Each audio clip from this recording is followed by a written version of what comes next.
రాష్ట్రంలో ఉన్న ప్రజానీకానికి అందరికీ అర్థమై ఉంటుందని నేను భావిస్తున్నాను. నా ఇంటి మీద, నా ఆఫీస్ మీద రెండు ఎదురెదురుగానే ఉంటాయి. వాటి మీద దాడి చేశారు. దాడి అంటే ఏదో అలా వచ్చి దాడి చేసి పారిపోలేదు. 5 గంటల నుంచి 12 గంటల వరకు దాడి కార్యక్రమం జరుగుతూనే ఉంది. పోలీసులు లేరా అంటే ఈ దాడి కన్నా ముందే పోలీసులు వచ్చారు. అప్పటి నుంచి 12 గంటల వరకు కూడా పోలీసులు ప్రేక్షక పాత్ర వహిస్తున్నారు.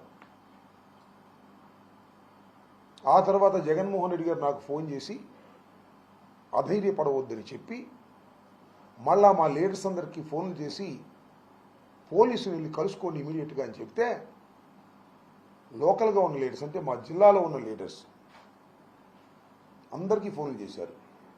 డీజీపీకి బొత్స సత్యనారాయణ గారు ఫోన్ చేశాడు, ఐజీకి ఫోన్ చేశారు, మా ఎస్పీని పర్సనల్గా వెళ్ళి కలవడానికి వైఎస్ఆర్ కాంగ్రెస్ పార్టీ జిల్లాలో ఉన్నటువంటి ఇన్ఛార్జీలు అందరూ, మాజీ మంత్రులు, మాజీ ఎమ్మెల్యేలు, మాజీ హోంమంత్రి గారు, మాజీ వైద్య శాఖ మంత్రి గారు అందరూ కలిసి వెళ్తే ఇంటర్వ్యూ లేదు. No interview. ఏమనాలి ఇది? మధ్యలో ఒకసారి ఎస్పీ వచ్చాడు మా ఇంటి దగ్గరికి. మళ్ళా ఆయనకు ఆదేశించారు ఇక్కడి నుంచి వెళ్ళిపోమని. ఎందుకంటే ఇక్కడ గొడవ జరుగుతుంది, నువ్వు ఉంటే గొడవ ఆపాల్సి ఉంటుంది, గొడవ ఆపడానికి వీల్లేదు కాబట్టి నువ్వు ఇక్కడి నుంచి వెళ్ళిపోమని చెప్పారు లోకేష్ గారు, చంద్రబాబు నాయుడు గారు. రాజకీయాల్లో వైరుధ్యాలు ఉంటాయి, భిన్న అభిప్రాయాలు ఉంటాయి.